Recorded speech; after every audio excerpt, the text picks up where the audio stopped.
from town to town, from London to Taiwan. I've been all around the globe trying to protect your soul. Welcome to OFWpreneurs podcast.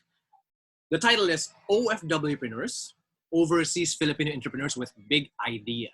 This is your host, JP Adena, and our guest for today is Kix Kikumoto. Ayan, say hi to everyone. Hi everyone. Thank you for having me here. It's already 7 p.m. here in Canada, so I guess it's morning there. Good morning. Good morning, Philippines. Yes. Good morning, everyone. Sa amin dito, it's 10 o'clock, so it's good morning, good evening, good night. Have a good day. Have an awesome day, everyone. Sa mga nakikinig, salamat sa pakikinig. At this is a very exciting episode on ang podcast na to kasi meron kaming surprise at the end. So stay tuned at the end kasi i-announce namin yung surprise sa inyo. So kung hindi nyo natatanungin, si Kix ay isang owner ng immigration firm sa Canada. So as you can see sa kanyang background, you know, Canada yun.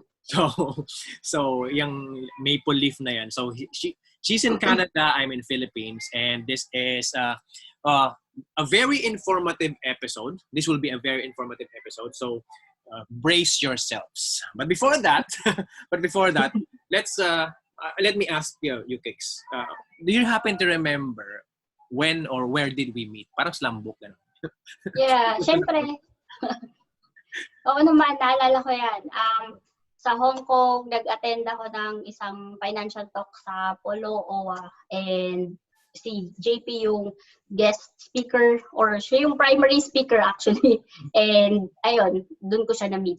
Ayan. Actually, kami yung nag-set up nung mismong parang talk or seminar. You can say talk or seminar. And then, mayroon ding ibang mga speakers na invited para to shed light sa mga ano. Kasi maganda yung mga experiences na, alam mo yun, yung mga nakaka-relate sa experiences ng mga speakers to the audiences, na maganda yung speaker mismo ay OFW. Alam mo yun, anong nangyari kasi may speaker galing sa Pilipinas, pumunta sa Hong Kong, nakinig ka, wow, inspiring. Tapos malaman mo, hindi siya OFW. So parang sabi mo, ano mo ako sasabihan about everything about OFW when you are not an OFW? Diba? Hindi ka agad relate. Mayroon agad detach. Detach na agad yung ano. So parang the purpose of this OFWpreneurs podcast is actually to listen to OFWpreneurs. Diba? Kasi makakaintindi sa'yo, kundi yung mga OFWs themselves. Marami kasing speaker na sa ibang bansa galing or sa Pilipinas galing. Pero hindi ka makarelate masyado. I'm not saying na pangit yung ginagawa nila kasi very noble yung ginagawa nila, tinutulungan ng mga OFW. But the thing is, it's merong may oomph, may impact. Pagka yung OFW mismo, yung nagsasalita, parang, wow! So, alam niya yung lugar sa Hong Kong, alam niya yung Central, alam niya huwag kang pupunta ng linggo, yung mga ganong kalasing kwentuhan. So that's why we started this OFWpreneurs podcast. At isa si Kix sa mga first few guests na in-invite ko. Kasi, alam mo yun, meron kong common ground to start with. Diba? Pareho kaming dinaanan sa Hong Kong. Parang ganun. It's the same path, same asfalto, same hill. Pataas dun eh.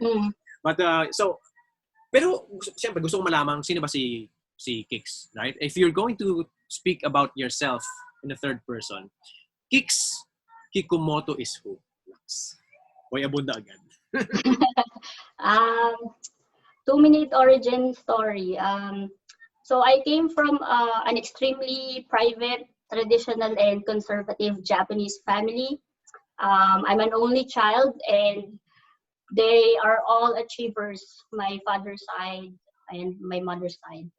And they expect nothing less from me being an only child of achievers. Back in college, I took psychology.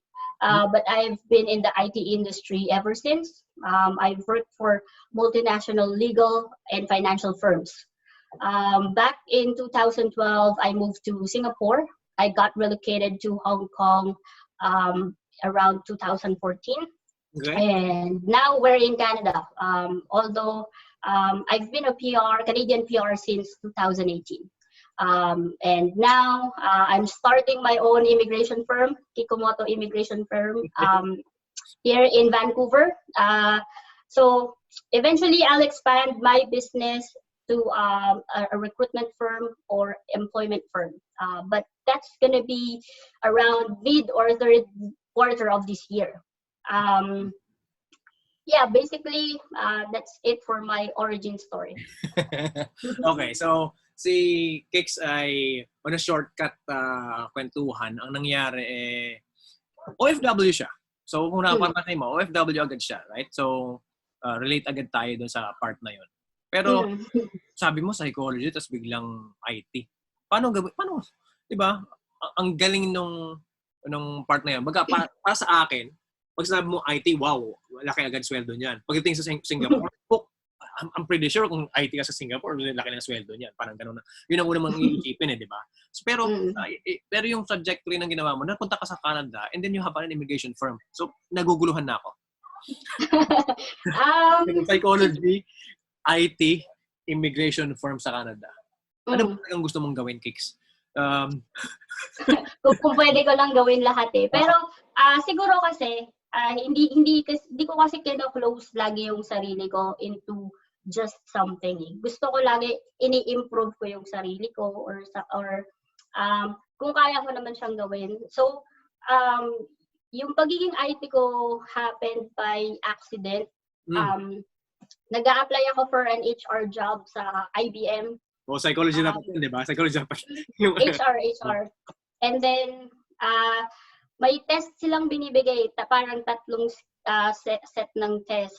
Isa for like cognitive, and then may mga HR-related questions. And then mayroong part doon na technical questions or technical test. It just so happens na mataas yung score ko doon sa technical over dun sa mga iba.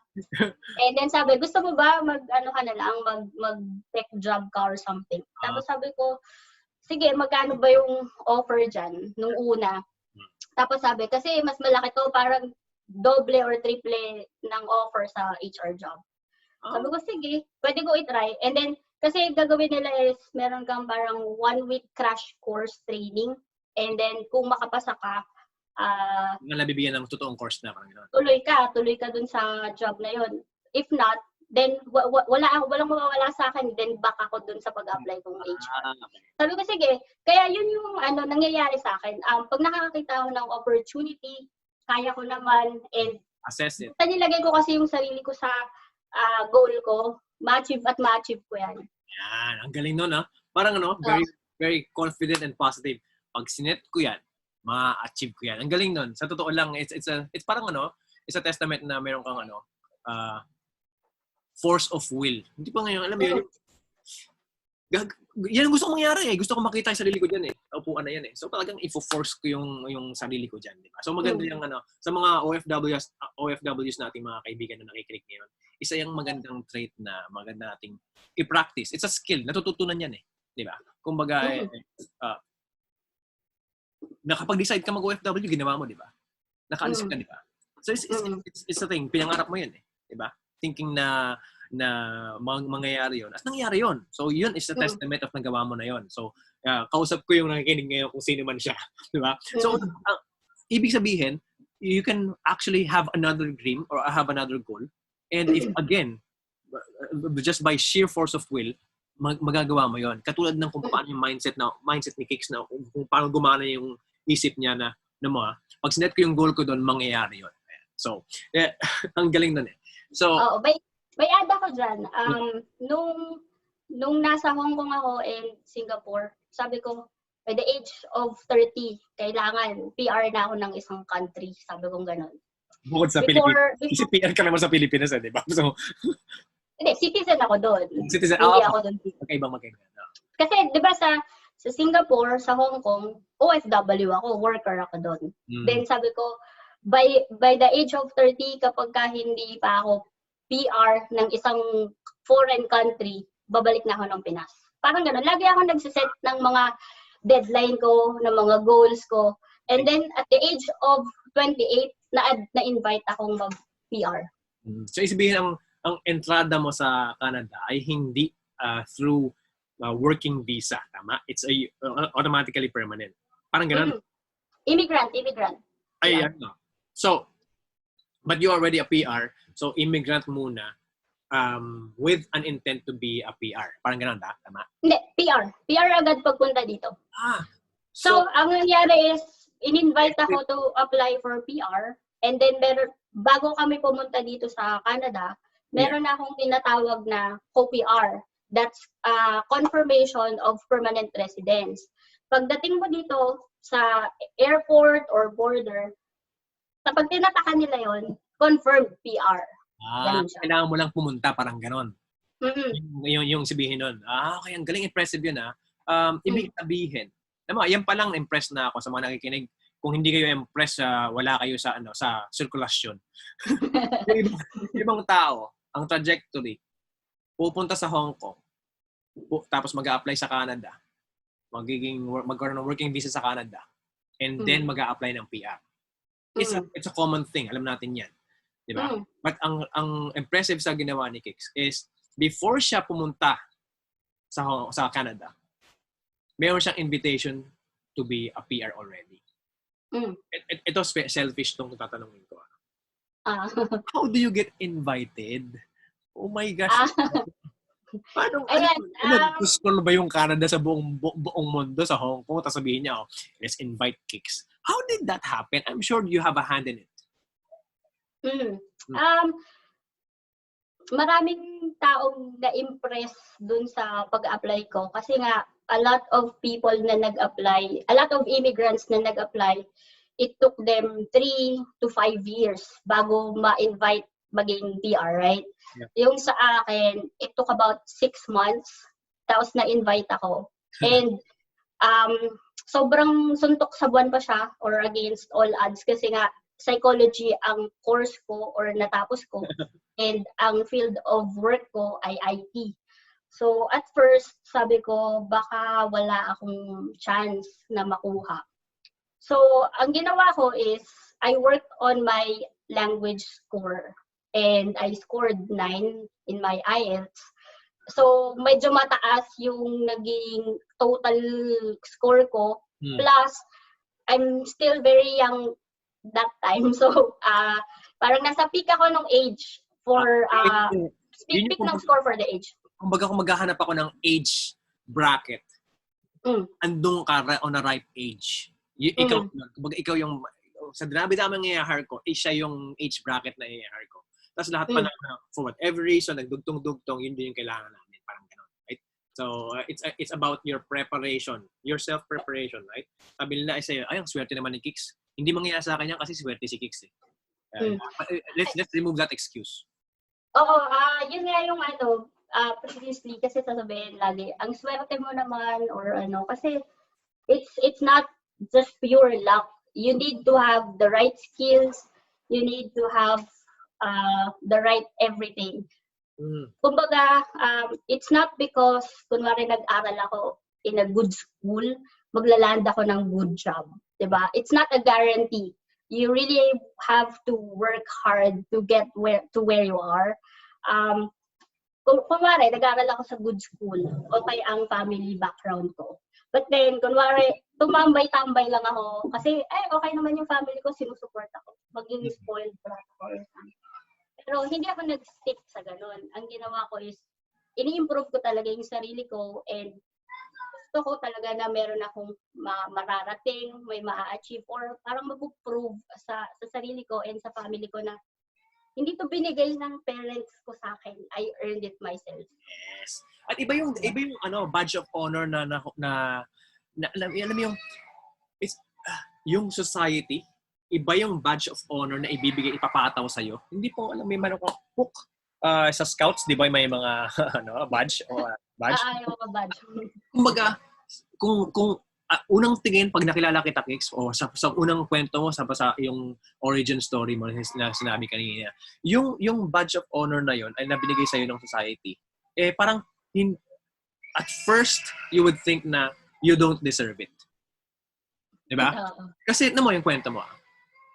Solo anak. Solo is equal to spoiled. Di ba? And then, pagka nag-aral ka sa magandang school, right?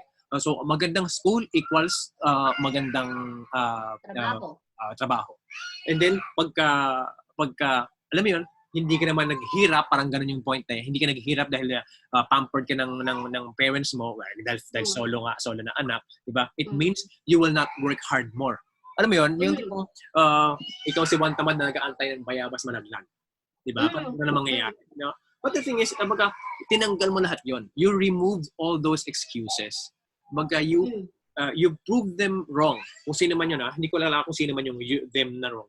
Pero yung societal thinking na nagpataw sa'yo ng badge of honor na pagiging you worked hard for what you have achieved. Hindi siya collections of luck. Right? Let's remove that excuse of luck. Because Kix has prepared everything in order to get to that situation. Right? Lagi natin nakikita yung success moment yung moment in time, di ba? Nakita niyo ba kung paano siya naghihirap papunta doon? Mantakin mo, hindi madaling kumuha ng 9 sa IELTS exam. Di ba? Baga nagkinikwento sa akin ng mga kilala kong pumupunta sa Canada, parang, kuya, ang hirap ng ganyan. Tapos ina-9 nito ni Kix, parang, sa tingin mo, hindi siya nag-aral? Diba? Sa tingin mo, hindi, sabihin mo, kasi yung school niya, ganyan. Bakit yung iba? Hindi naman yung, hindi naman yun ang reason kung bakit ka aangat sa mga ganyang scores Nag-aral po. Baga, nagsipag. Gumawa ng hagdan para maabot yung bayabas. Diba? So, diba? Pero gusto kong malaman yung, di ba? Laging moment in time na nakikita. Diba? Which is, maganda nga naman. Sikat, ako paparoon ko yung moment in time na maganda yung nangyari sa'yo. But then, let's expose kung ano yung mga hirap before nun, di ba? Ano yung hirap? Bakit nga ba? Bakit ka masipag? Bakit ka nagpapakahirap sa goal na to? Ano ba yung parang when it comes to pag-aaral ng IT, na napunta ka sa pag-aaral ng immigration firm, what is that itch? Ano ba yan? Meron ka lang bang nakita, may inspiration, tapos biglang, ito yung gusto kong gawin. Di ba? Ano yun? What's your spark? Siguro, parang let's backtrack a little bit.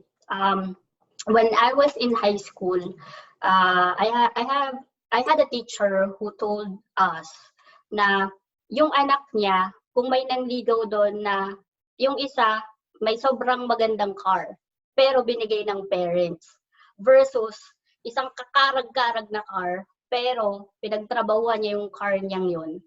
Sabi niya, I would rather pick the karag-karag car over the luxury car. Kasi provided yun eh. So parang kumbaga ako, ever since, kasi even my classmates, they would tell me, I always have the latest gadgets. Pag lumabas ang ganito, meron agad ako niyan. Kasi only child, provided ng parents. Pero ayokong mag-dwell doon na mag-stay na lang ako doon. Anong mangyayari kung mawala lahat ng privileges ko? Mawala lahat ng luck na yan. So, ever since, lagi ako talagang parang gusto ko from my own pocket, yung pinaghirapan ko talaga. Nung college ako, I bought my own car from my own money. Pwede ko siyang hingiin from my parents. Pero bumili ako ng Kia Pride.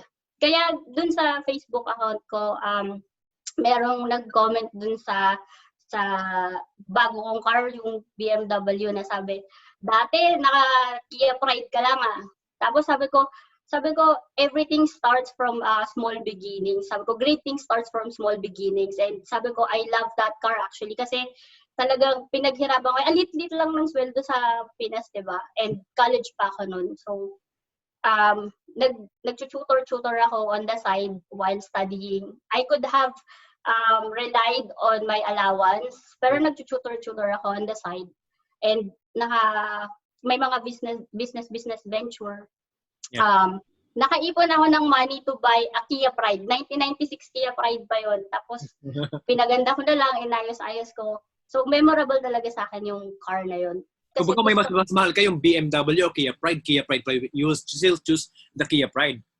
Right? Sobrang nahirapan akong i-let go yun. Kasi, parang talagang pinaghirapan ko yun, mabili, tsaka first car ko yun. Tapos, manual pa yun, alam mo yun. So, sa tingin ko, yun yung parang drive ko kung bakit gusto ko laging parang pagsumikapan yung mga bagay-bagay. Nakakatuwa yan kasi alam mo yung usual na mangyayari sabi nila, huwag ka daw makikinig sa mga detractors o parang artista, no? Huwag ka daw makikinig sa mga outside forces, sa mga sinasabi ng mga tao, ganito, ganyan. May ano yan may pros and cons yan.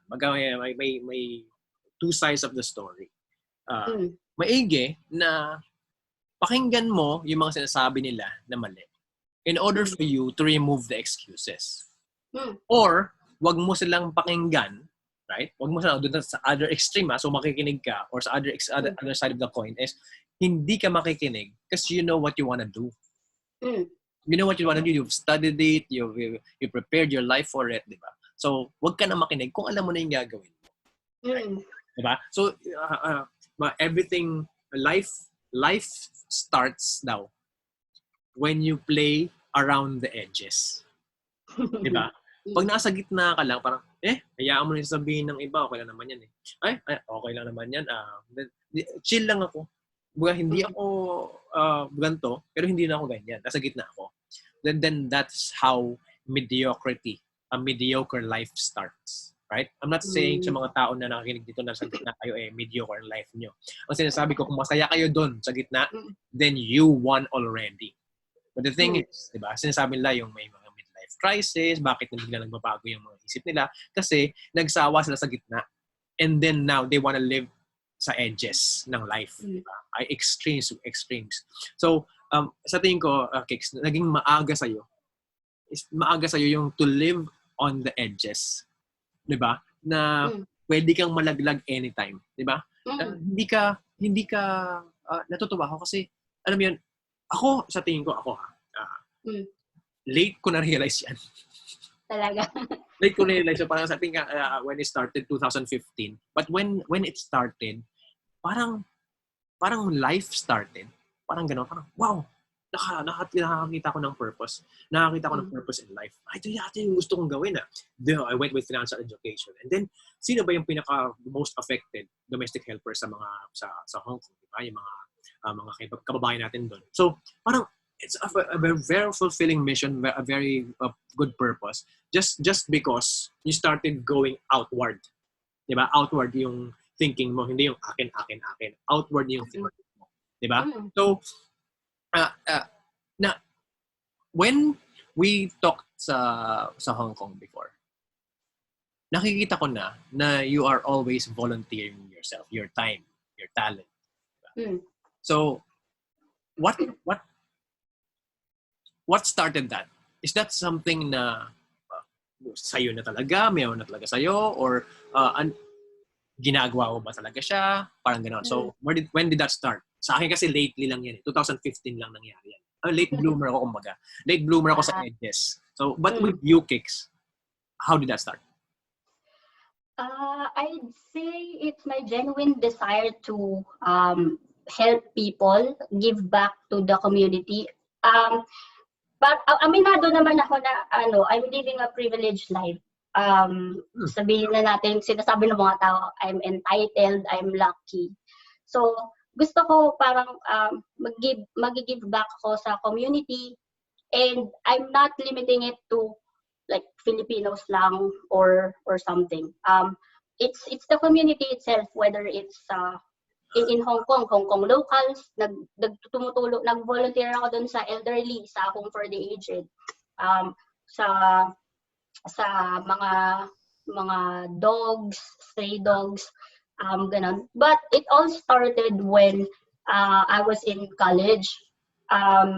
May adult education sa Miriam College, and nag-volunteer ako doon to become a teacher.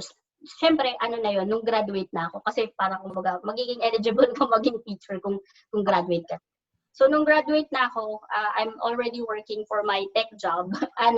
Meron akong mga days na ni-request ko pa from my work na kailangan kong ganito kasi nagtuturo ako sa night school. Dun sa yung night school na yun is for less fortunate parang out of school youth na bumabalik sila from stopping na mag-aral because of maybe lack of money or for whatever reason kailangan nilang mag-work. So parang kumbaga na-delay yung age nila sa supposedly grade nila. Kaya napunta sila sa night school.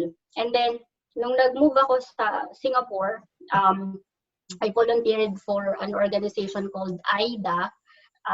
Nag-educate din sila ng mga domestic helpers. And ayun, sa Hong Kong, sobrang dami kong volunteer activities doon. Primarily doon sa mga domestic helpers. And thank you na kinonect mo ko sa Polo OWA din kasi di ba nakakapag-volunteer and talk ako doon. And ayun, yung mga home for the aged, nag-ano din kami, nag-feeding program din kami. And nag-aalaga ng dogs. Yeah, galing na.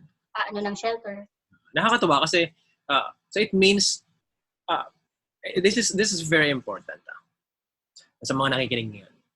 Kix is very self-aware na he lived a privileged life. Diba eh? For example ako, mahirap ako. Pero nung bata ako, hindi ko alam na mahirap ako.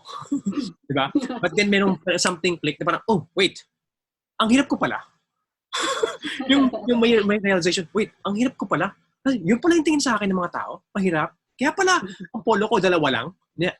Every time pag uwi ko, kailangan kong labahan. Tapos kinabukasan, kasi kailangan ko patayuin. Kasi papasok na naman ako kinabukasan. Yung second polo ko yung gagamitin ko. Para sa akin, normal yun. Pero when something click sa akin, parang, wait. Mahirap pala ako? At nung mahirap ka pala, saka mo na-realize, parang ka nakahubad. Parang, wait. Vulnerable na ang tingin ko sa sarili ko.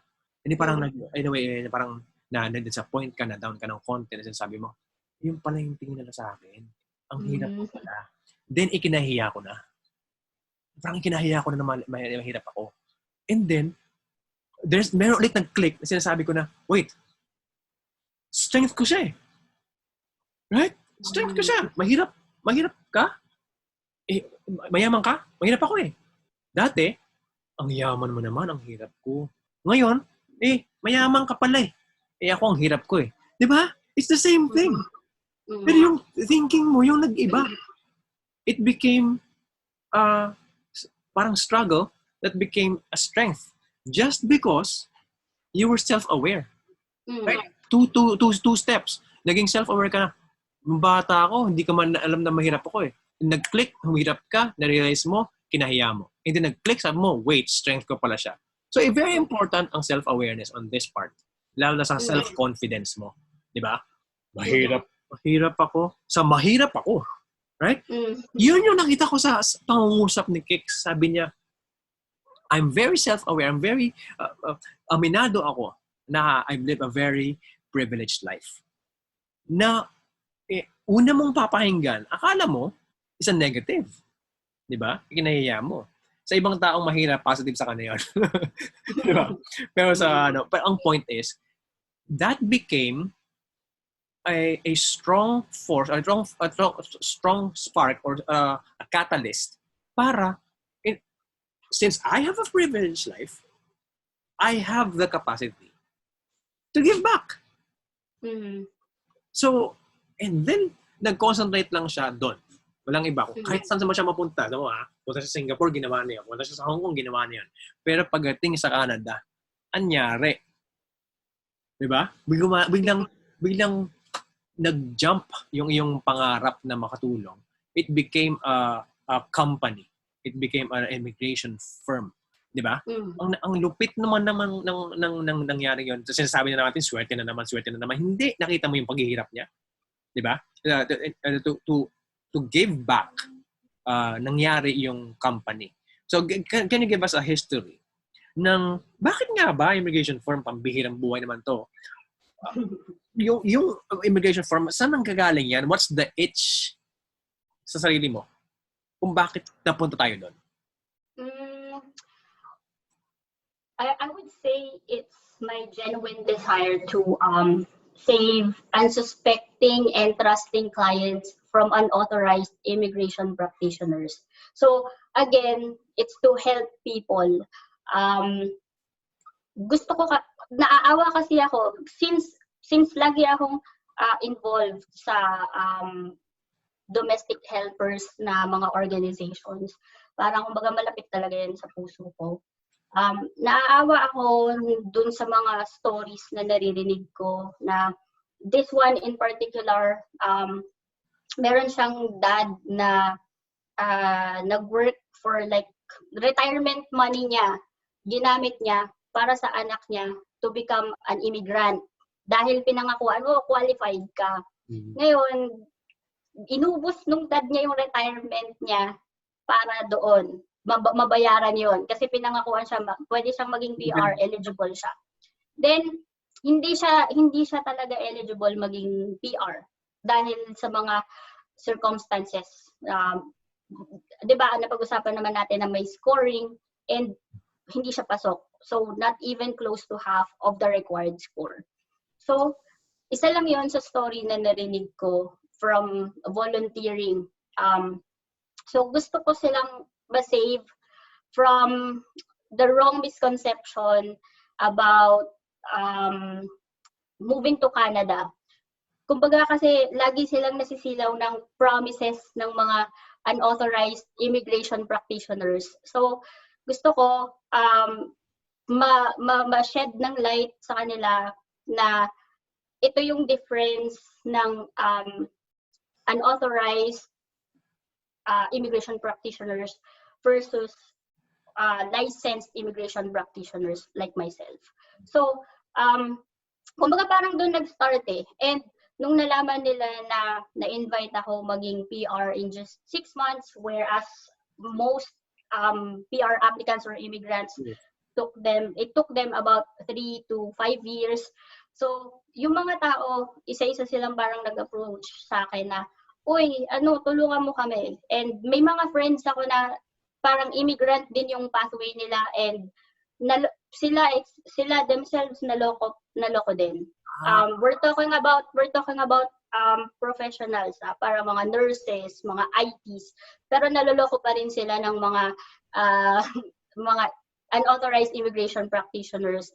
Like may isa akong friend na basta na lang ipinasok ko yung application nila without even asking kung sino ba talaga yung parang pinaka-swak or mas may high chance na ma-invite kung sino maging primary applicant.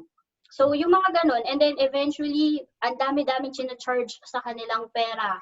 Every launch ng application, additional charges.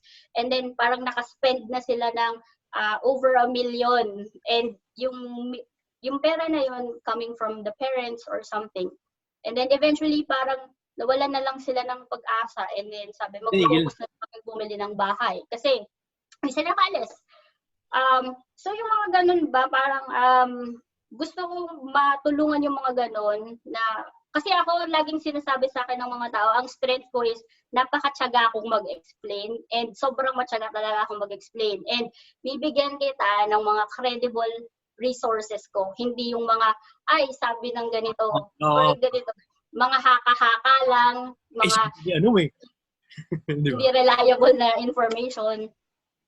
Kasi may pagka-obsessive-compulsive talaga ako when it comes to giving out information, organizing things, and documents. So, parang forte ko talaga yan na ma-organize ko lahat. Sobrang perfectionist ako. So, yun. So, ang nangyari, dahil nagawa mo, gusto mong gawin para sa iba, lalong-lalo na expose ka sa pag-volunteer mo, sa lahat ng mga kwento nila, gusto kong isingit sana kanina na ang pinaka learning part sa pag-volunteer or paging exposed sa mga kwento ng mga ating mga kababayan ng mga OFW, different parts of the world, yung grabe talaga sa magkwento. Una, very specific na mo. Nalaman mo yung very specific na yan, di ba?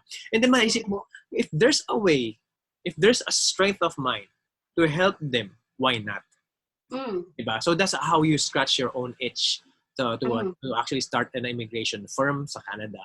Kasi alam natin, di ba? It's a trajectory na, again, punta ako ng Hong Kong. Ano ba? Ba't ang balak mo to sa Hong Kong? Kasi gusto kong mapunta sa Canada. Dito muna ako para magkaroon ako ng visa, tapos sabi daw nila, pagka sa Hong Kong, mapunta na ako doon eh. But the thing is, you are trying to make a movement. Right? Again, ito isa sa mga surprise natin ito mamaya sa dulo ng podcast na to. Stay tuned with that. Surprise ni Kix at ang kanyang company. So, very related dun sa mga specifics ng sinasabi mo about mga problema ng mga paperworks. Nasasayang ang pera, nasasayang ang panahon. When there's actually a right way. Just very simply, educate themselves the difference between an immigration consultant and an immigration not really an immigration consultant and an agency. Diba? So yun ang pinaka-core ng itong pinag-uusapan natin or ng kanyang company is not really giving services. This is very close to heart kasi mga kaibigan mo mismo yung naloloko di ba? Alam natin niya maraming manloloko na agency, right? Pero there's a way to prevent that from happening. Kumbaga, sa financial education, how to prevent scams. Di ba? Dito, create si Kix ng movement to prevent that from happening just by simply educating the difference between the two. Simply spearheading that part. At yan ang surprise namin sa'yo, very specific, mamaya sa end ng podcast na to. We will dwell on that. So, kung ikaw ay interesado malaman yon, catch the end part of this podcast to learn about the difference, right? So, nakakatuwa yun kasi kung natulungan mo sarili mo about that, mayroon ka na namang self-awareness. Napunta naman tayo doon. Mayroon kang self-awareness na ito yung strength ko eh. Right? Ito organization, ganyan-ganyan, mababasa, alam mo yung fine print. I'm pretty sure nagbasa ka ng terms and conditions ng isang ano eh. Alam mo yung pagpunta sa website, sabi niya, if you wanna check the terms and conditions, click here. Ang laking chance yata na click mo yung terms and conditions tapos binasa mo talaga yung fine print tapos nakamalagay yung agree. Hindi ko tulad na maraming tao na scroll up then click agree and then next. Parang sayang yung oras nila. Ikaw parang na-feel ko sa'yo na parang ayokong maging problema ko to later. Babasahin ko na ngayon. Nakaka-relate ako sa'yo kasi nung nag-attend din ako ng binasa ko talaga yung alam yung bylaws. And then binasa ko din pati yung corporate, alam mo yan, mga guidelines, corporate guidelines. Binasa ko talaga. And then meron kayong briefing sa umpisa. Parang first day of school na Hindi sabi niya, ganyan. And then sinagot ko yung tanong. Niya, wait, binasa mo yung bylaws? Di ba sabi mo basahin? Parang gano'n. And then titingin yung mga kasabi mo, binasa mo? Sabi ko, di ba ang weird na parang, wait, hindi mo binasa? Diba? Diba? Ang tanong niya sa akin, binasa mo. Pero ako naman, nawiwirdohan ako, bakit hindi mo binasa? Diba? And it actually will help you. Diba? So, isa yan sa mga pag-uusapan natin specifically mamaya. Especially, ito pinaka-hate ko, pero okay lang din naman na gawin ko. Walang problema sa akin. How to fill up a form. Minsan akala mo simple name eh. Diba? Pero nagkakamali kasi yung panalagay surname. Surname first. Lalo sa Hong Kong, always surname first, di ba? Nagkakamali ka. Sa Pilipinas, always first name first. Yung mga ganyang simpleng bagay at marami pang mga very complicated parts sa isang form na may nahihirapan tayo. But then that's your strength. I think isa yan sa mga, alam mo yun, factor na kung bakit ka na-invite eh. Alam mo yun, ang linis siguro ng form ng pagkakagawa mo. Ay, itong taong to. Naiintindihan niya yung form. Walang confusion part sa form na yan. Para siyang immigration consultant. Puk! Ayun na. Itong taong ito, kung hindi naman immigration consultant, pero yung pagsulat ng form para immigration consultant. But then you're self-aware about that. Yun na yung ginawa mo. Coming from helping other people to prevent them from having scams. Diba? So siguro yun yung nasaktan kang konti na pwede ko naman palang ma-prevent yun eh kung tinanong nyo lang sa akin. Pero but then you want to be a credible source. Ikaw mismo, you yourself want to be a credible source, then you actually started your immigration firm sa Canada. Ang galing. That deserves a round of applause, di ba? So, natutuwa ako doon sa part na yun. Kasi the self-awareness became a movement. Your self-awareness became a movement to educate mga Pilipino. I think there's a need for this. Hindi pa ako nakakarinig. Hindi pa nakaka-encounter ng movement na yan. So first time ko yan narinig sa'yo. Sabi ko, ang dami kong tanong eh. Kahit ako mismo, dami kong tanong in order for us to educate. Hindi ba para hindi natin mag-give away yung mamaya nating surprise. What's the usual mistakes na ginagawa nila? Just an overview. Ng mga tao or About mga forms? Yes. Sa mga forms, in particular, yung mga nag-DIY or self-apply, I mean, there's nothing wrong with that kung napaka-straightforward ng case mo and application mo. But in my case, di ba, napaka-complicated niya kasi nga, iba yung education ko versus field of work ko eh. Pero nagawa ko siya ng maayos na ang bilis na invite ako. Pero sa tingin ko, most na nagagawa ng mga tao is hindi nila na-organize ng maayos yung application. Just to give out a specific example, ito na lang, parang regular na conversation. Nung inaayos ko yung forms namin pa Canada, I asked my partner to fill out her form kasi nga, syempre, details niya yun eh. So sabi ko, it's best na ikaw ang mag-fill out nito. And then, tama lang naman dapat. And then, sabi niya, ano ba to? Ang sakit ng ulo ko. After nun, parang nagkasakit siya, literal. Sumakit yung ulo niya. Para siyang nilagnat na slight fever. Kasi sabi niya, ayoko talaga ng mga form. So, yung mga forms na ganyan, kung hindi iingatan and basta-basta lang gagawin, even if mag-hire ka pa ng, sabihin natin, consultant or unauthorized agents, kung ibabara-bara lang nila yung form mo, lalo na kung marami silang inaayos, then magkakaroon talaga siya ng problem sa application mo. Then magbabounce back yung email between or communication between immigration and the applicant itself. So, parang kumbaga nagugulo-gulo yung application and napapatagal din in a way yung process mo. Tapos may mga iba na incomplete yung binibigay nila. Just to give out a specific example, dahil nga mahilig akong maging reliable source, just recently, itong COVID situation, meron akong nabasa na, kasi syempre pina-follow ko din yung mga immigration-related news and stories. Actually, Filipina siya, and di ba COVID situation tayo or may pandemic, but meron siyang nakalimutang bayarang fee. $100 lang yun. Para $100 lang yung fee. And then, ngayon, facing siya ng deportation. So, nag-hire siya ng immigration lawyer. So, yun, yung mga maliliit na mistakes na yun, pwedeng maging grave ang consequences niya. Yeah, just because, alam mo yun, yung mga simple things na nakakitaan, or maybe, hindi mo nakakitaan eh. Hindi mo alam. Hindi mo alam. Alam mo yun, yung hindi ka self-aware, kailangan pa ng bayaran to. Lalo sa mga pag-create ng business, sa mga business premise na kailangan mong ayusin, very very strict na-experience ko yan sa Hong Kong. Na parang, ano ba yan? Ang hinap na hinap naman ito. Ang dami ko kailangan kusapin. Kailangan kusapin yung land department, kailangan kusapin yung food hygiene, kailangan ganito, kailangan may certificate ng ganyan, kailangan yung ganito, kailangan wala nakakabit sa building. Parang may isip mo, ayoko na. Parang yun ang isip mo. So kung isa kang taong ganun, right? Then you have to really actually learn how it works. Mayroong isang nag-tip sa akin na isang entrepreneur, sabi niya, there's only two things before you start. First, know the law of the land. Law of the land. Parang kung nasa Pilipinas ka, alam mo yung law. Kailangan kong sundin dyan eh. Diba? Pangalawa, kailangan mo talagang, alam mo yun, meticulous. Law of the land, kaya para maging meticuloso ka. Pero yung second part is,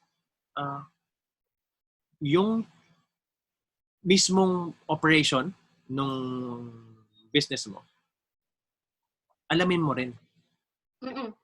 yung marketing part nun, feasibility study, etc. etc. Akala na iba, parang ano lang yan eh. Go lang siya eh.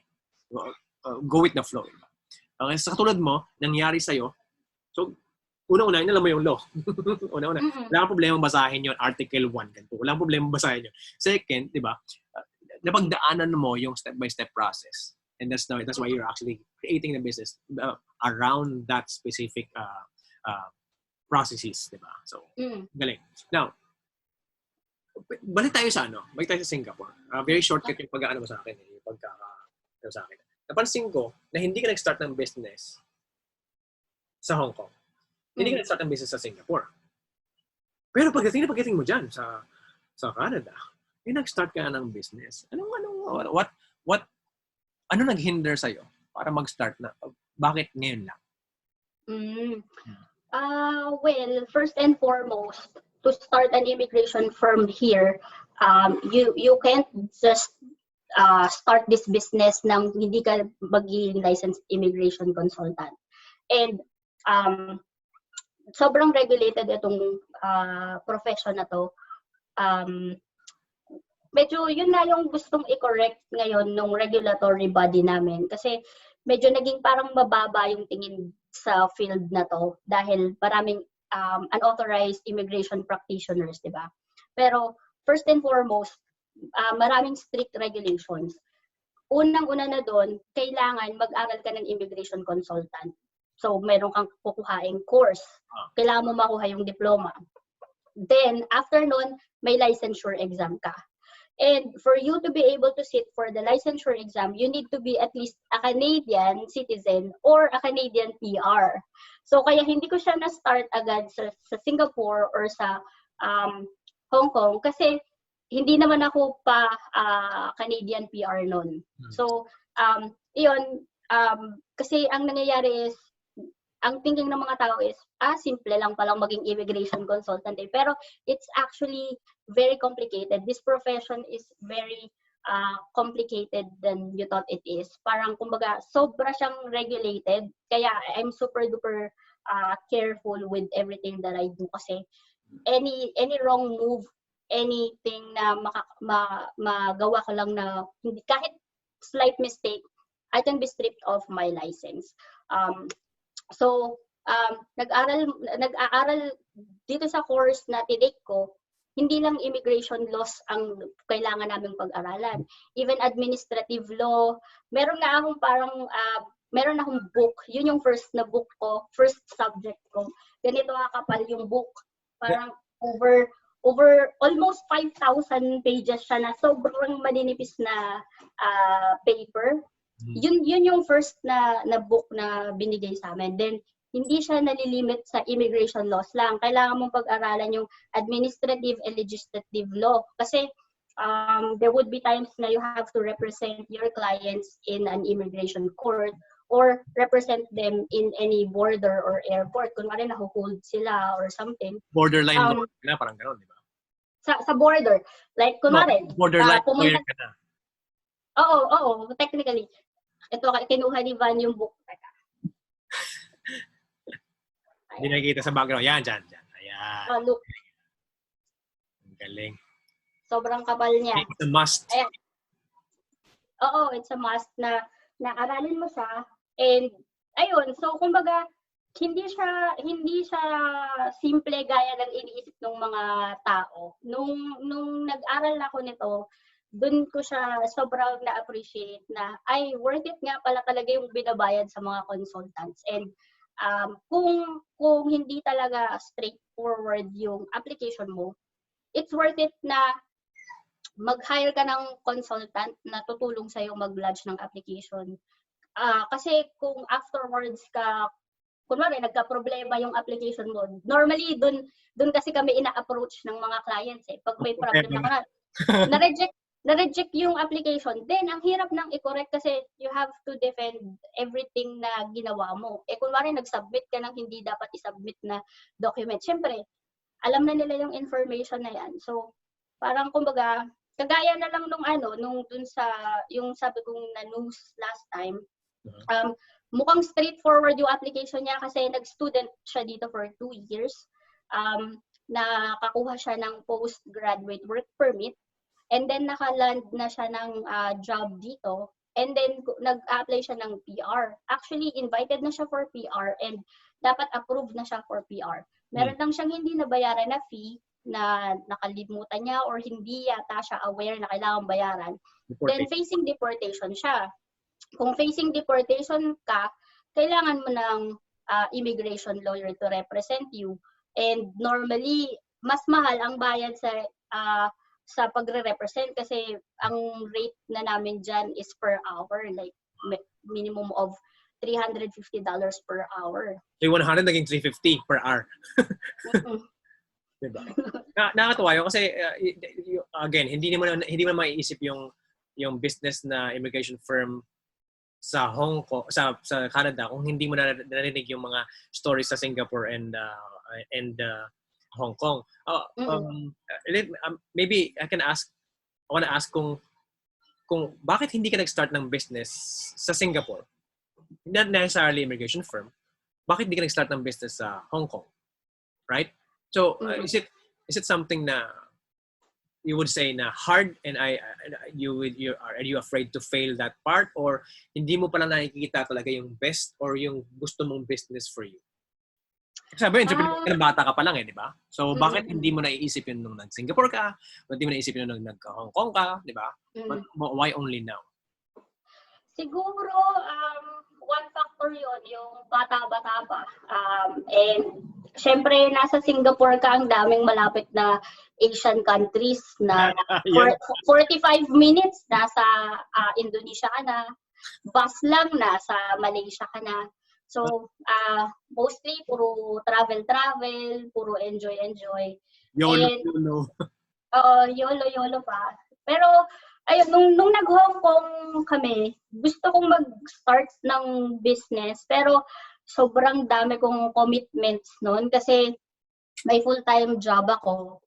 Tapos, may mga volunteer activities ako, like almost every weekend. And, volunteer, yung volunteerism mo, nag-peak dun sa Hong Kong.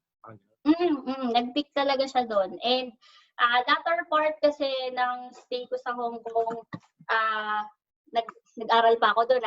Nag-aral ako doon ng masteral. Tapos naging teacher ako doon part-time sa isang school doon. So wala talagang time. Okay. So parang appropriately perfect timing yung nasa Hong Kong, nasa yung immigration firm mo is really for Canada.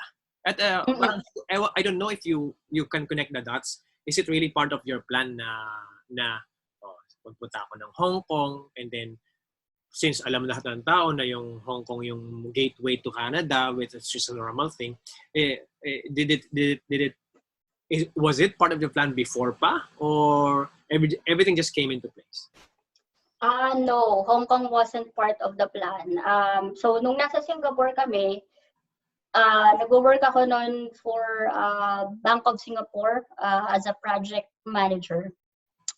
So, since project manager yon and project lang talaga siya, alam kong maikli lang yon. So, nag-apply ako for a job and then may nag-contact sa akin from Hong Kong. Then, yun, nirelocate ako sa Hong Kong. Binigay nila yung lahat ng demand kong like salary, isama yung partner ko,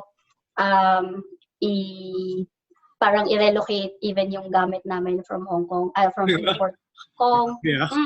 Binigyan nila kami ng trailer, 12-foot. U-Haul? Yun. So, nilipat nila lahat and then binigyan nila kami ng housing. So, ayun. Can't say no. Parang nangyayari is I will give you an offer you can't refuse. Parang ganon. And then can't say no to that. And then you get invited to Canada. So maganda yung nangyayari kasi it means your skill is being ano mo yun? Yung tingin mo, yung net worth mo, yung sa tingin mong sweldo mong dapat makuha based sa skill, sa mga ginagawa mo, sa mga hard work na ginagawa mo, is nakukuha mo not because you're lucky, but because you work hard for it. Right? So yun yung mga magandang mga matutunan natin mga nakikinig ngayon is luck is actually preparation meeting opportunity. And the opportunity is always open already. So it means hindi yung opportunity yung inaantay mo dumating, kundi yung preparation mo for that opportunity ang kailangan mong ayusin. Parang everything starts with you, di ba? So, gusto ko lang, na-miss ko kasi yung Hong Kong, hindi na ako sa Pilipinas. What are the tingin mong mga highlights mo?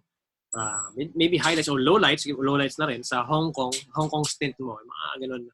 Ano yung naaalala mo doon? Kumbaga, di ba? I'm sure sa Singapore, inikot mo na kasi yung buong buong Southeast Asia eh. So, I think that would be the highlight for it. But for Hong Kong, what would be the highlight? Sa tingin ko yung talaga, yung volunteering. Kasi dun siya talagang sobrang madami, as in every weekend ang busy namin. Tapos pag pwede kong isama si Ivan, sinasama ko siya kasi may mga project pa kaming yung maglilinis ka ng mga dagat, yung mga kalat-kalat doon. Meron kaming nagkukuha kami ng mga bread sa mga, yung parang hindi siya expired but kunwari end of the day, tapos yung mga bread na ginagawa ng mga bakery, hindi na nila ibebenta. Nagkukuha kami noon para ibigay sa mga ano ba to? Hindi sila homeless eh. Basta nagpapafeeding Less fortunate. So, parang mga ganon. And syempre yung Filipino community doon, maraming tao ayaw nilang pupunta ng mga central or mga Mongkok dahil ang daming tao pag Sunday. But kami ni Van, may mga times na magjo-join kami dun sa mga picnic dun sa central. Plus gustong-gusto namin na na tax free doon. Dito lahat may tax.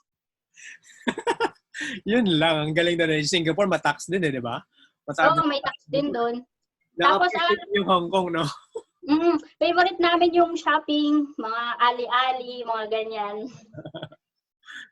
Doon kasi sa Singapore, kung hindi nyo natatanungin, Singapore may extra tax, di ba? Na GST. yung pagka taga doon ka, you will have big tax. Pagka tourist ka, nare-refund yun sa airport. Maraming refund places. Lahat ng binayaran mo, hindi ibabawas yung tax sa pagbinili mo pag ikaw ay turista. Pero ma-refund mo halos lahat. So, nakakatuwang isipin, yung mga binili ko pala, ma-refund ko sa So, sa mga walang pakialam, good for you, marami kang pera. Pero yung mga iba, yung pagdating sa airport, refund natin yung tax sa yung binili kong mga luxury items, yung mga binili kong chocolate, mababalik sa akin. Pagdating sa Hong Kong, walang ganun. Wala. Diba? So yung mga appreciate mo talaga yun eh. Tapos pagdating sa, and then back to Canada, tax na naman. Isa na sa mga taga, in a way, cons sa Canada is tax. But the thing is, you would see it na this is where your taxes go, right? Parang nangyayari sa Canada.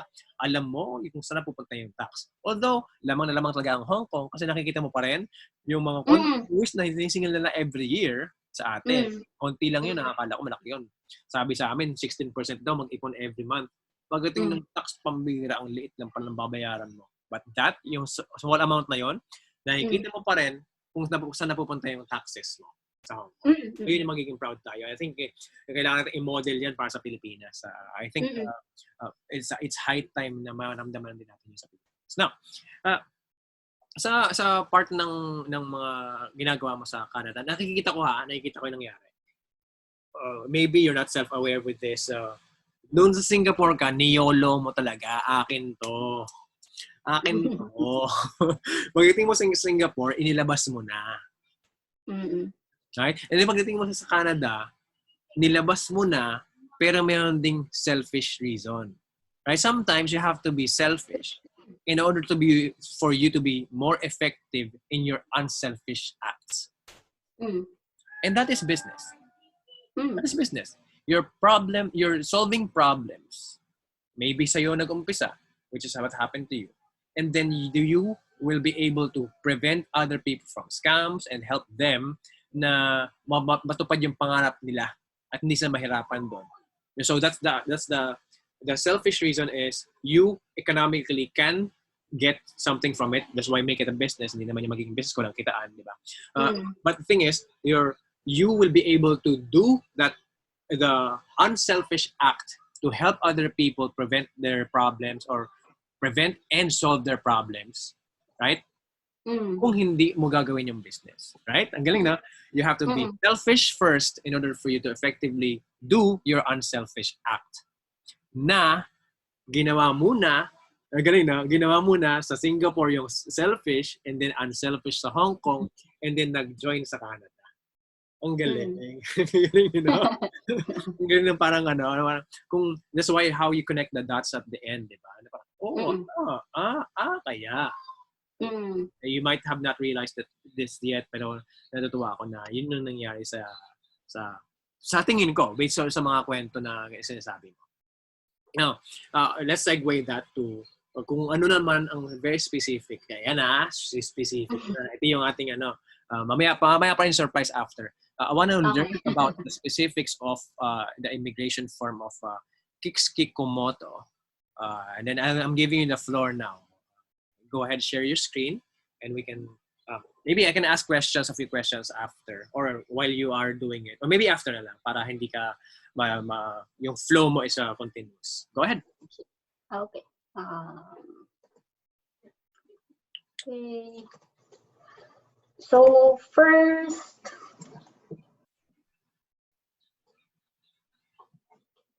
Kikumoto Immigration Firm. Ang una kong isipin agad doon, parang lawyer agad eh. Ito. Siguro, ito muna, yung services ng Kikumoto Immigration Firm.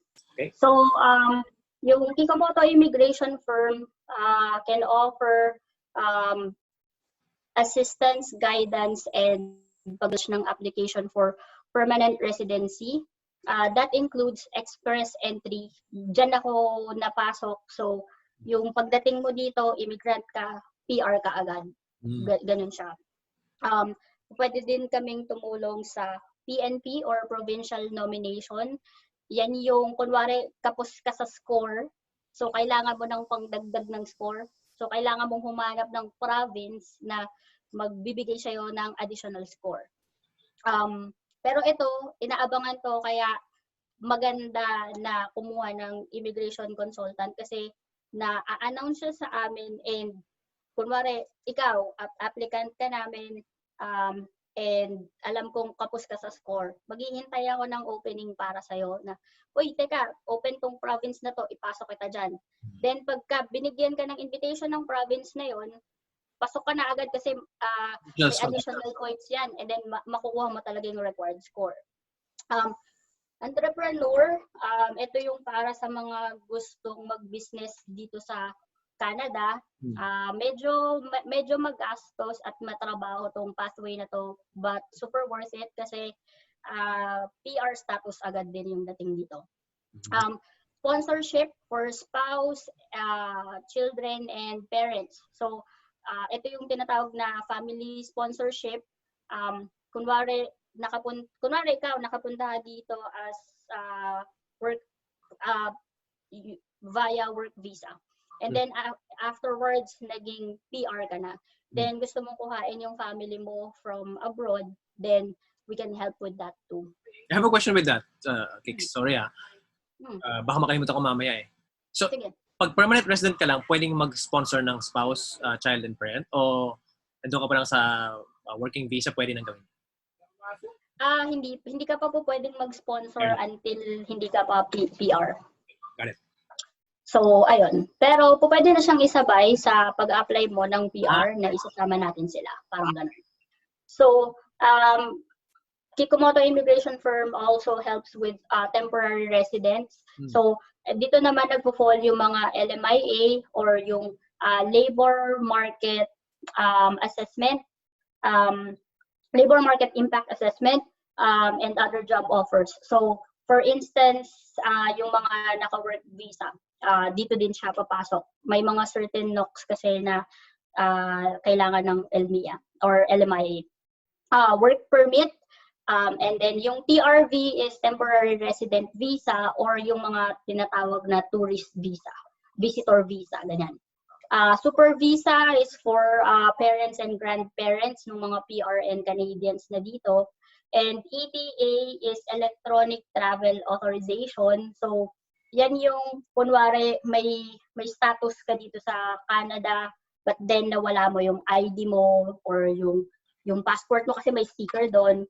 Then you need ETA para makapasok ka dito. So, i-apply yan prior sa pagpunta mo dito. Study permit. So, mga students na gustong mag-aral dito, hoping, yung kadalasan, hoping na maging PR eventually. So, Canadian citizenship din, kunwari nandito ka na, pagka PR ka kasi, pwede ka na mag-apply within like 3 years na nag-stay ka dito, in the last 5 years, pwede ka na mag-apply for Canadian citizenship. Sa mga iba kasi, complicated yung cases nila, and yung mga iba naman gusto nila na sure ball na ma-approve yung citizenship nila, so I can help with that too. So, immigration courts and borders, ito yung medyo lawyer part na, kasi ito yung hindi alam ng mga tao na pwede palang gawin ng consultants. Kasi nga, na parang napapag-interchange nila ang agent versus consultants. So, immigration consultants can also represent clients to do their appeals, detention review, and agency is humanitarian and compassionate grounds. So, yan yung mga parang special cases. So, kagaya nga nung nabanggit ko kanina, yung special case na nag-face na siya ng deportation, ayun kasi kailangan na yung i-appeal. So, ito, pwede din ako mag-represent ng mga clients sa immigration courts and borders. And yung detention, kunwari, may client akong papunta dito, and then sa airport pa lang, na-hold na siya. So, pwede siyang tumawag sa akin and sabihin niya na naka-hold ako dito for detention. Then, pwede akong pumunta doon to represent yung Kasi tatanungin ka naman, meron ka bang representative? Kasi it's either lawyer or immigration consultants. Wow. Parang yung immigration consultant, parang lawyer na nga. Kasi, again, aaralin din naman yung same thing. So, parang isang lawyer, you have to have a bar exam and then have a license. And then, same thing with consultants. So, if you're not familiar with that, ito yung movement na ginagawa ni Kix is to familiarize ourselves, again, to prevent scams, to prevent unnecessary delays sa mga processing mo, right? And also, parang prevention siya before, during, and after. Right? Prevention siya, cure din siya, at saka parang din siyang maintenance. Diba? Parang gano'n. May sakit ka na may maintenance ka na. Or anything, kasi may mga iba talaga.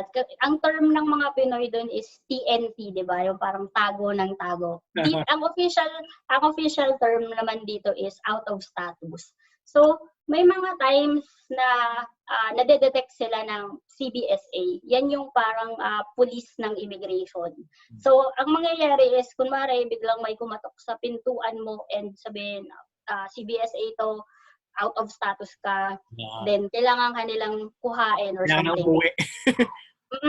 Or hindi, i-hold ka naman muna nila kasi you have the right to defend yourself. So, kunwari, may case, kunwaring ganon, then kasi dapat hindi ka magsalita muna sa mga ganon. Kasi anything na sabihin mo will be taken against you. So, pwede nila akong tawagan, naka-hold ako, or kinuha ako ng CBSA, or something. Yun sa mga sinihan na you can have one call. Di ba? You have one call. Alam mo na, tawag ka mo na si Kix. Yeah. Andito ang Kikumoto Immigration Firm para i-defend ang mga may detention review or may mga deportation order or mga out of status para hindi naman sila agad-agad na maipa-deport.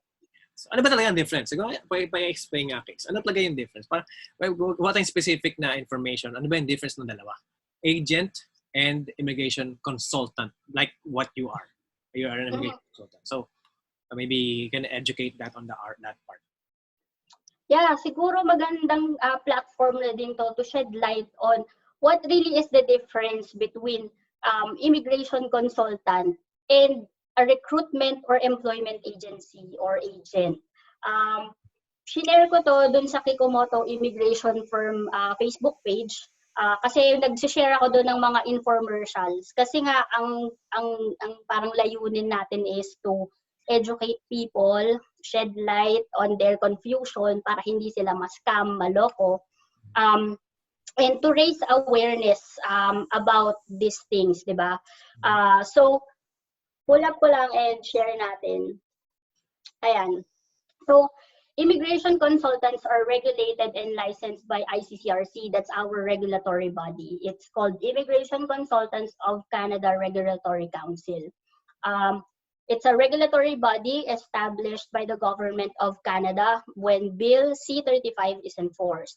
The license authorizes an immigration consultant to handle and process citizenship and immigration-related matters. So, before kasi, kaya rin siguro dumami yung mga unauthorized immigration practitioners.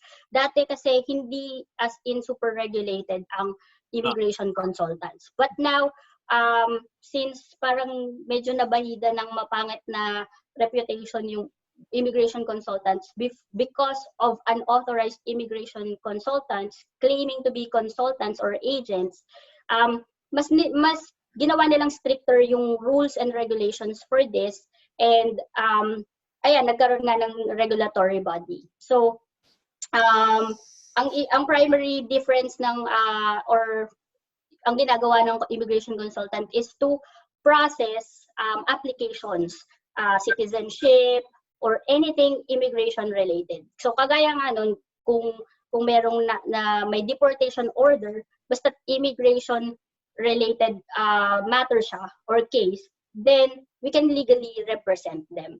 Pero kunwari ang issue nila is DUI or driving under influence, syempre kunwari may deportation sila because of that, hindi kami yon kasi that's a criminal offense. So ganun siya.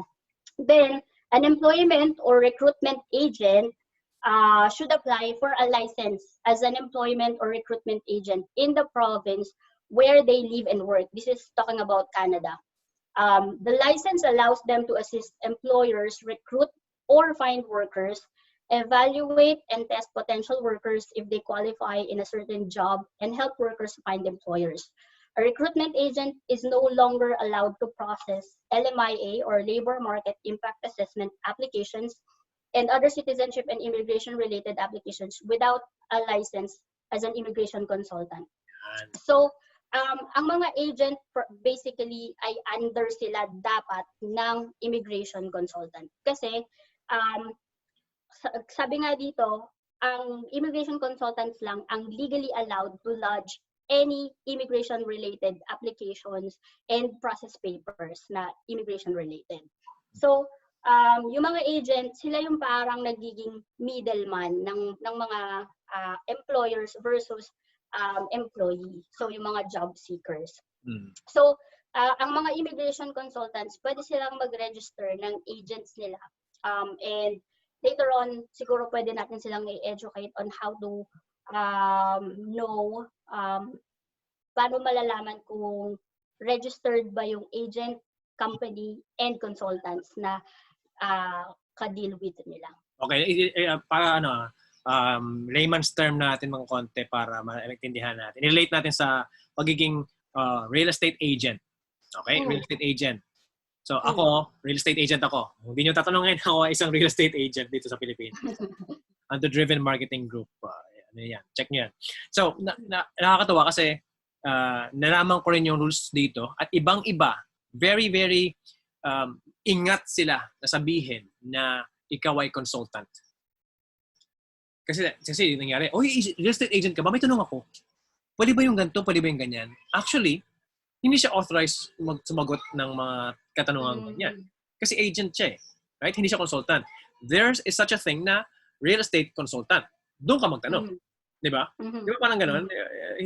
Ang role of the agent is to actually connect the house buyer and then yung house seller, tapos mag-usap kayong dalawa, in order for you to transact that information is kailangan nyo ng agent, right? Yung agent naman is under a broker. Depends. Is it a brokerage company or a person? Isang broker talaga, tao yung broker, and then meron siyang 20 authorized agents. Hanggang doon lang 20 lang ang authorized agents niya. Isang broker, 20 agents. Isang brokerage firm, 20 agents. Ganun lang siya. So kung sa isang brokerage firm, lima yung broker sa brokerage firm, then we can have 20, 100 agents. Diba? So, pero yung agent yung technically nagma-market, nagbebenta, sabi niya, merong bahay dito, ibenta mo, ibibenta ko sa'yo kasi naghahanap ng bahay. Si agent din naman, may gusto kong ibentang bahay, sige, anuhin ko yan, ilagay ko sa listahan ko, sasabihin ko sa mga taong sino ang interested. He's the connector between the two. Diba? So, ganun din sa employment agency. Right? Yeah. Yung job, dun sa jobs, yung job seeker, dun sa job. Right? Yun siya. Kasi nagdudun sa dalawa. But the thing is, again, napakalinaw dito sa sinasabi ni Kix na yung immigration consultant ay hindi agent. Siya ay nagpa-process ng citizenship and immigration-related matters. It doesn't matter kung job seeker ka, wala siyang pakialam doon. Ang point niya is pumasok ka sa Hong Kong. Sa Canada. That's it. Pero siguro i-relate ko na lang din siya sa pagiging agent and consultant, real estate and immigration, di ba? Sabi mo nga, yung mga agent, they are not supposed to give advice. Their main job is to connect the seller with the buyer, di ba? So, ganun din yung sa immigration. Immigration consultants dapat ang nagbibigay ng advice kasi sila yung nag-aral ng lahat ng immigration laws, ng immigration program. So, sila yung best na mas makaka-assess. Ano ba yung best pathway para sa'yo? It's not the agent who should do that kasi ang trabaho lang ng agent ay i-connect yung job seeker sa employer. So, kaya iba yung employment and recruitment agency dahil ang main lang nun is job related. So, kumare gusto mong mag-move to Canada, tapos pumunta ka ng employment agency or agency in general, and then sabihin mo, gusto kong mag-move sa Canada as immigrant. Kung agent yon, they are not supposed to give advice. Kailangan i-connect ka with a licensed immigration consultant as myself or RCIC. That's Registered Canadian Immigration Consultant. Ang nangyayari is, ito parang i-experience ko na lang din, most people, nagre-refuse sila for initial assessment. Parang, kunwari, sasabihin nila, ang straightforward naman ang case ko, but kailangan pa ng initial assessment. But it doesn't work that way. Kasi, kumbaga, yung consultants, they tailor whatever information they get from you via asking questions, detailed questions, to better understand your current situation.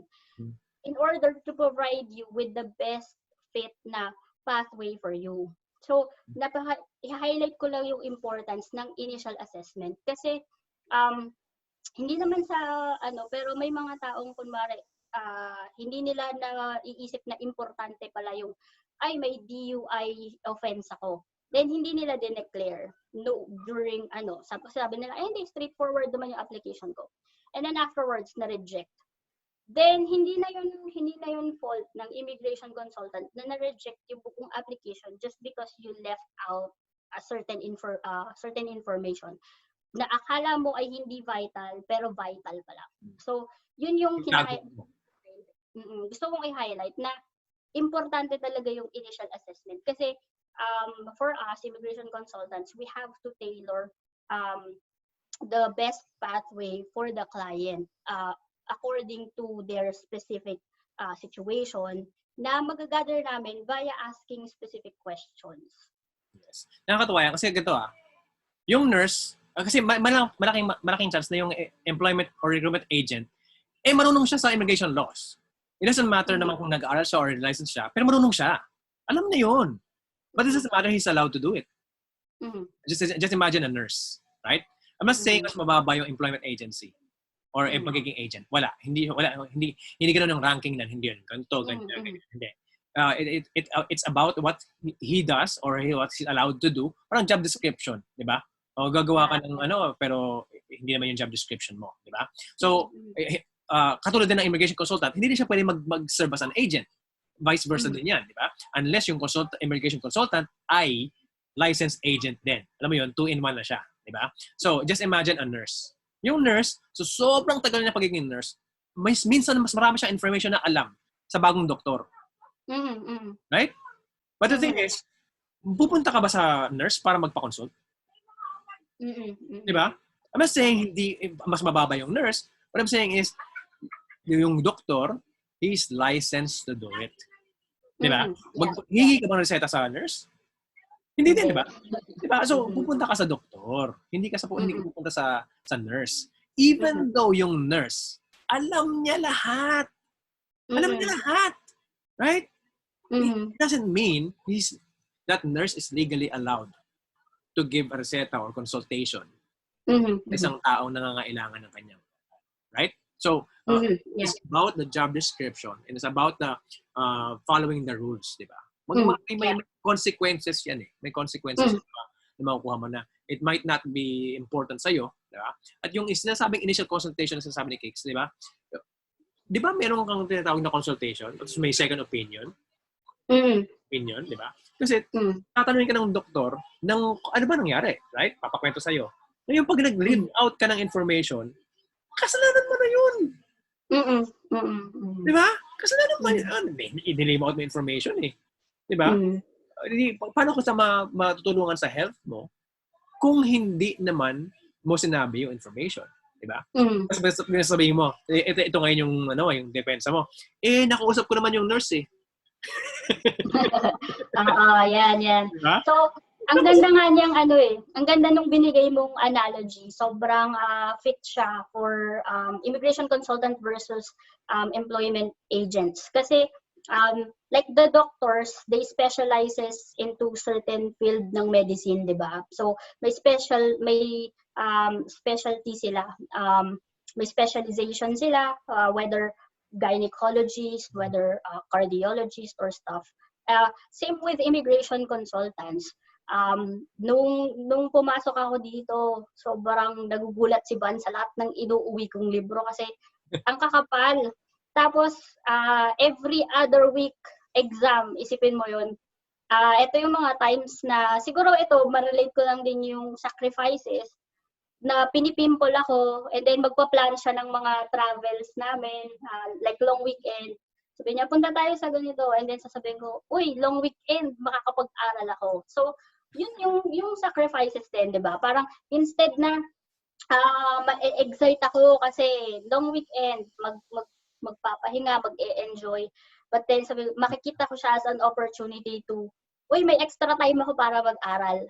To be honest, nung time na nag-aral ako nito, after kong makagraduate, sabi ko, bakit ba, nagpa-check up na ako kasi nagka-time ako, bakit ba lagi akong nahihilo, nagkaka-headache?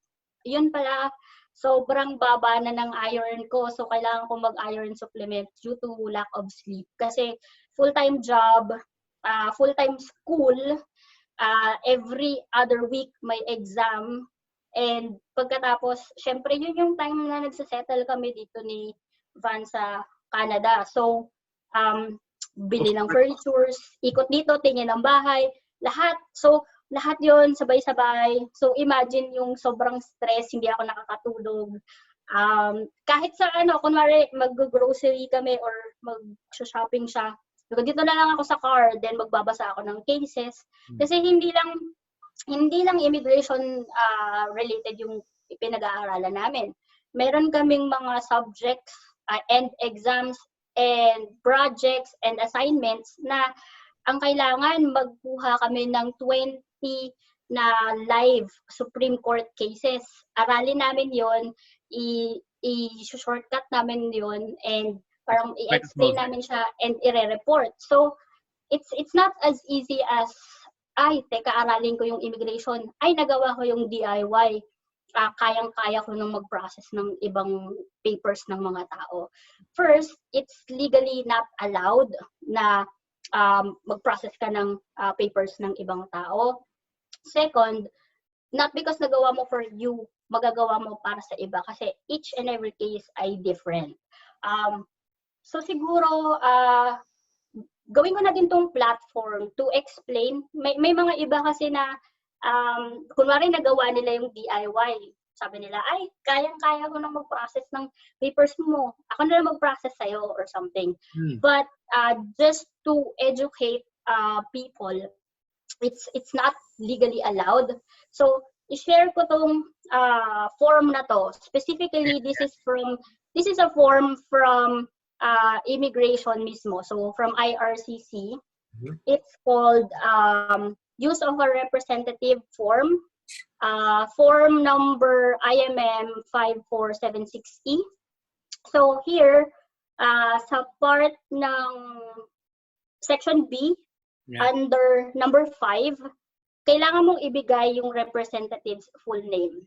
And just to highlight, ang only uncompensated representative na pwede mong gamitin is a friend or family member of the Immigration Consultants of Canada Regulatory Council or ICCRC, yun nga kagaya namin, a Canadian Provincial or Territorial Law Society. Yung others, normally, hindi naman din talaga siya pinifill out. So, technically, ang uncompensated ay family members. Kahit nakalagay dito na friends, it's not technically accepted. Kasi sa law naman, in every law, bawat country, may mga parang unspoken laws, di ba? Even though it's there, it's unspoken na you shouldn't do it, you shouldn't follow it, or it's not legally accepted. So, ito lang yung pwedeng uncompensated. Kaya yung mga iba, like agent, na magpo-process sila ng papers ng iba, if they don't fall here, then they shouldn't do it. They shouldn't lodge the application. They shouldn't process the papers. Kasi here, for the compensated part, hihingiin yung membership ID ng RCIC or immigration consultants such as myself. So, ibibigay mo yun dito, anong province and territory, tapos ito iba to eh. So, dito yung pang ICCRC. That's why importante para sa amin na laging naka-project yung namin, yung license number. So, later on, Kikumoto license number, blah, blah, blah, blah. Later on, i-share ko yun pagka available na. Yan. Ang galing nito kasi yung pagsulat sa form yung pinaka-problema eh. So at least meron ngayong crash course ngayon. Isa din sa mga crash course na ginawa ni Kix para mag-guide kayo sa inyong journey to maybe citizen, permanent resident sa Canada, right? Kasi kung job, it's about the agent also. But there you go. Yeah. So, go ahead. Yeah, i-add ko lang din na even though Kikumoto Immigration Firm currently doesn't process work related, like we're not, Kikumoto Immigration Firm is not yet a recruitment firm or an employment firm. Later on, once na makuha na yung license for the firm itself, i-apply ko din yung, kasi ito nga sobrang regulated siya, di ba? May separate license pa, business license pa for the to become a registered employment firm. Then later on, pwede na rin akong maging agent kasi nga licensed na din to process or recruit people. Yan, parang consultant ka na, real estate agent ka pa. Parang gano'n. Oo, yun. Pero ikaw na yung tulay sa dalawang nagbebentahan. Ikaw din yung consultant in one. Parang gano'n. Diba? So parang siyang one-stop shop na siya na immigration firm, consultant, and then employment firm, agent, recruiter, whatever it is you call it. Galing. Okay. So that's the okay na yung presentation, right? It's Stop. Yan. Okay. Yan. So, Kix, let's reveal our surprise. This is the time to reveal our surprise sa ating mga kababayan. Can you explain that surprise? Go ahead. Yan. So, yung Kikumoto Immigration Firm, mag-go live siya by first week of August. So, stay tuned. Subscribe, follow, like, support OFWpreneurs, Kikumoto Immigration Firm Facebook page and other social media platforms. Kasi mag-o-offer kami ng OFWpreneurs in cooperation with OFWpreneurs ng live Q&A with an licensed immigration consultant. So that's in August. So stay tuned. I-ready nyo na yung mga questions nyo. Of course, hindi ko pa masasagot yung mga as in sobrang case specific kasi sabi ko nga, ang immigration consultant, kailangan i-tailor yung best pathway para sa'yo. Depende sa situation mo. So, I'm gonna answer generic questions, immigration related, moving to Canada, whether it's studying, working, or permanently living here. So, i-like, i-follow, and subscribe nyo both lahat ng platforms, Kikumoto Immigration Firm and OFWpreneurs. And I'm not sure, sinashare mo din ba to sa jpadena.com or something? Yeah, I have all my socials. Lahat ng mga social media ko ay @jpadena ang username. So, quite simple. Website is jpadena. YouTube page, this OFWpreneurs podcast ay isang playlist lang sa aking YouTube page, which is jpadena. And then all socials, LinkedIn, meron na akong MeWe, meron akong Kumu, Snapchat, TikTok, all socials @jpadena. Salamat at very unique ng aking pangalan, pwedeng kong gamitin sa lahat. Pati yung Kix Kikumoto, malamang kung gumawa ka ng ibang social media accounts, very unique yan. So, yun, tama yung sinabi ni Kix. We will have a Q&A live session. Prepare your questions already.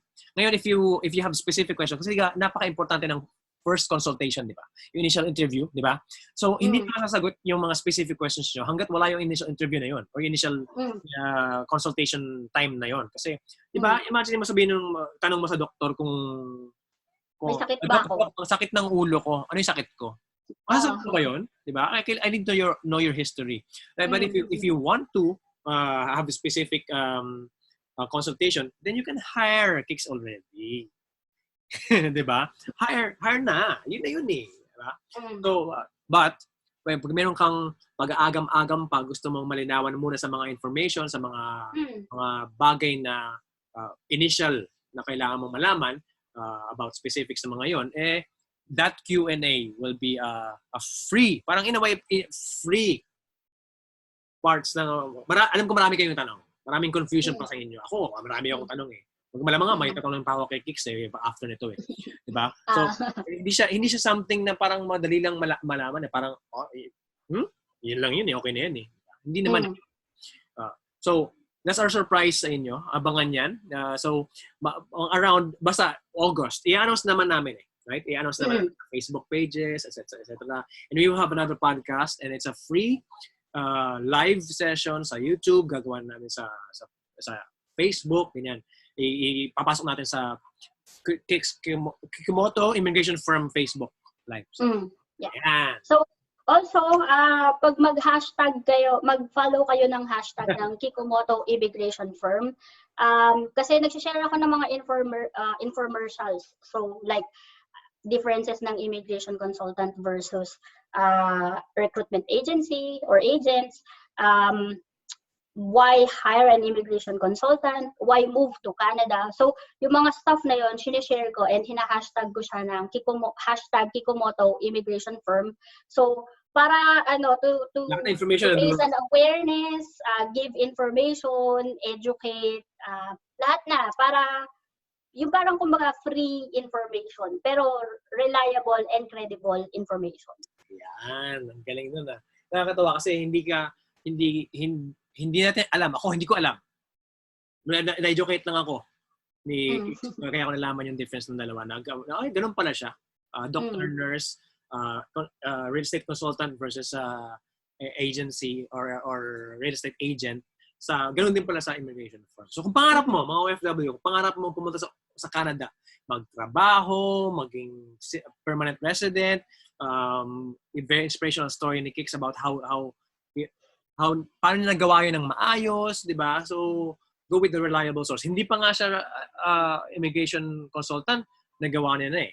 Di ba? What more ngayon na may back up na siya ng information about everything you need to know about it. So, watch out sa August. We will have another, sa season 2, malamang season 2 ng ano. Maybe season 3 na siya, I don't know. So, season 3, medyo masipag ako ngayon. Araw-araw ako nagkakaroon ng podcast episodes. So, may natuloy ako. So, that's our surprise for you. Abangan niyo yan. We will announce it sa everyone. That's it. So, Kix, this episode is entitled Overseas Philippine Entrepreneurs with Big Ideas, and with your episode is Kix Kikumoto with Big Ideas. If you summarize what we've talked about, what's the big idea, Kix?